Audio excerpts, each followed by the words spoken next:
અને અંબાજી મંદિરમાં પૂજા વિવાદ કેસમાં કોર્ટનો મહત્વનો નિર્ણય. કોર્ટે અંબાજી મંદિર ટ્રસ્ટની તરફેણમાં ઐતિહાસિક ચુકાદો આપ્યો છે. વહીવટ અને હક માટે કરાયેલી દાંતા મહારાજની અરજી નામંજૂર થઈ. કોર્ટે અરજી નામંજૂર કરી 50,000 દંડની કાર્યવાહી કરી છે. 30 જૂન સુધી કોર્ટમાં ડિપોઝિટ જમા કરાવવા મહારાજને આદેશ પણ આપ્યો. અરજદારે મંદિરમાં હક વહીવટનો હિસાબ આપવા માટે અરજી કરી હતી. ત્યારે મંદિર ટ્રસ્ટની તરફેણમાં આ ચુકાદો 50,000 દંડની વાત પણ છે. વધુ માહિતી મેળવીશું. સંવાદદાતા અક્ષય આપણી સાથે ફોનલાઈન પર જોડાયા છે. અક્ષય, દાતા મહારાજની અરજી નામંજૂર, શું વધુ વિગતો?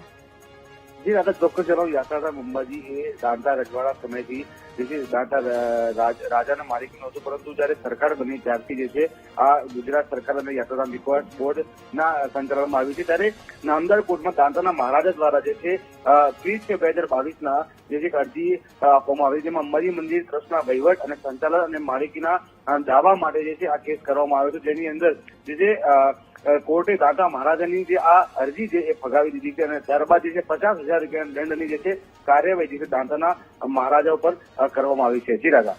જી અક્ષય, આભાર આપનું વિગતો સાથે જોડાવા બદલ. તો દાતાના મહારાજે કોર્ટમાં આ વાતને લઈને અરજી કરી હતી. મંદિરનો વહીવટ અને માલિકી આપવા માટે કોર્ટમાં તેમના દ્વારા અરજી કરી હતી. જોકે અરજી નામંજૂર, મિલકત વેચવા કે પછી ટ્રાન્સફર કરવાની રોક લગાવવા તેમણે માંગ કરી હતી. મંદિરની આવક અને મિલકતના હિસાબ આપવાની પણ તેમના દ્વારા માંગ કરવામાં આવી હતી. હિસાબમાંથી અરજદારોને કેટલીક રકમ ચૂકવવાની પણ માંગ કરી હતી. ત્યારે અંબાજી મંદિરમાં પૂજા વિવાદ કેસમાં કોર્ટનો મહત્વનો નિર્ણય.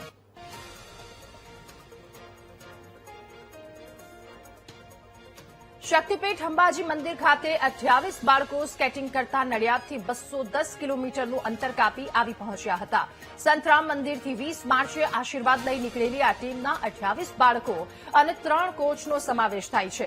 5 દિવસની મુસાફરી દરમિયાન પહાડી વિસ્તારો, વળાંકો અને અનેક પડકારોનો સામનો કર્યા બાદ આ નાનકડા સાહસિકો અંબાજી માના દર્શનાર્થે પહોંચ્યા હતા.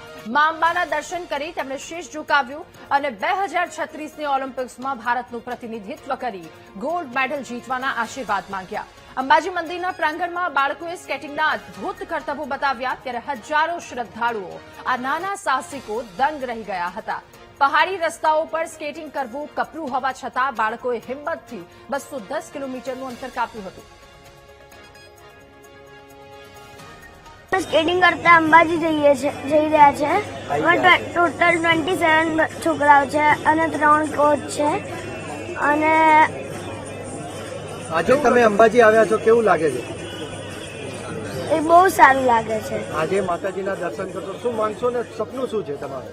અમારું સપનું અમે મોટા થઈને ઓલિમ્પિક્સમાં જઈશું સ્કેટિંગ માટે. અમારો સૌથી મોટો હેતુ એ છે કે 2036ની અંદર આપણા ગુજરાત અમદાવાદની અંદર ઓલિમ્પિક થઈ રહ્યો છે, તો ઓલિમ્પિકને ધ્યાનમાં રાખી સ્પોર્ટ્સથી જાગૃતિ થાય. અને અમારી ઈચ્છા એવી છે કે ગુજરાતનો કોઈ પણ વિદ્યાર્થી કે ઓલિમ્પિકની અંદર સ્કેટિંગની સાથે બીજી કોઈ પણ ગેમમાં પાર્ટ લે તો આપણા ગુજરાતનું નામ રોશન થાય. અને સૌથી મોટી વાત એ થાય છે કે બધી સ્કૂલોમાં એક્ઝામ પતી ગઈ છે.